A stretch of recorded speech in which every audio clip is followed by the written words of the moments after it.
Obrigado. Thank you very much.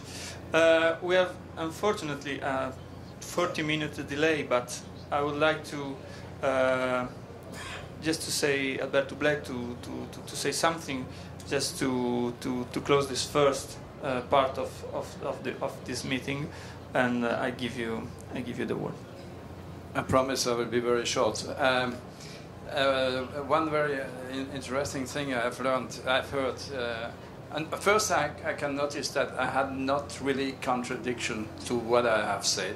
So I'm very happy with this. Of course, I don't like to be somebody saying the opposite.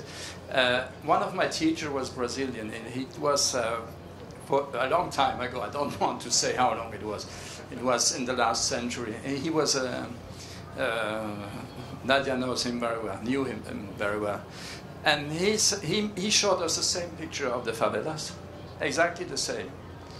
At that time, in Paris, we had the so-called bidonville, which is same, in Nanterre.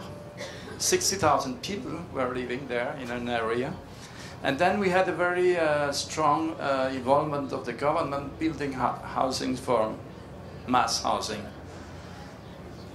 And nowadays, we have 40,000 people with homeless people living in Paris. What's the progress? This is one thing. On the other hand, those buildings built in between the 70s, many of them have in the recent years been demolished because they were that poor quality. So we have to keep in mind that the quality, which is not immediately measurable, is very important.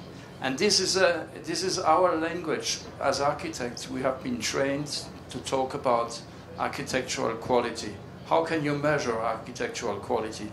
You can measure it living in the architecture. There's no other technology or to measure quality. And also another thing which has been said many times, I did not understand everything of the last speaker, I'm sorry. I'm not sure I did understand, but I did understand some of it. Life is really interrelated. UAA in its 1993 Congress has set up the so-called Chicago Declaration. Saying that everything is interrelated, and now we hear this even more every day. Architecture alone is good, but it's not enough. We have to be in the city, we have to be with the people. One interesting thing Cristiano has shown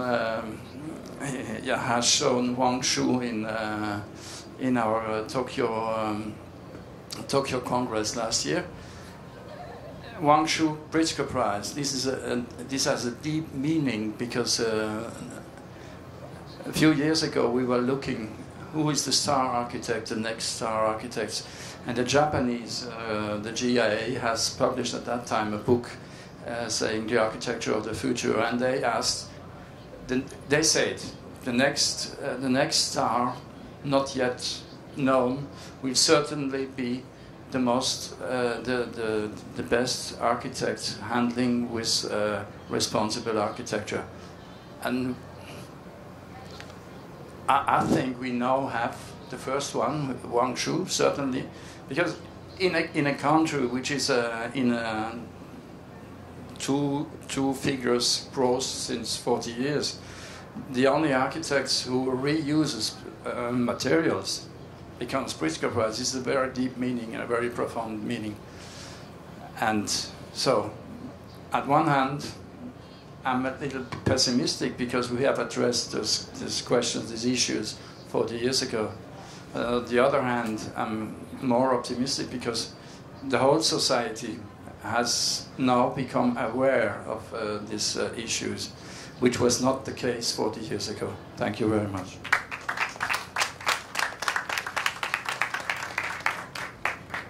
Thank you very much, Albert. So we have a short break now. I guess we can reduce the time of the break. And we will meet therein 20 minuti?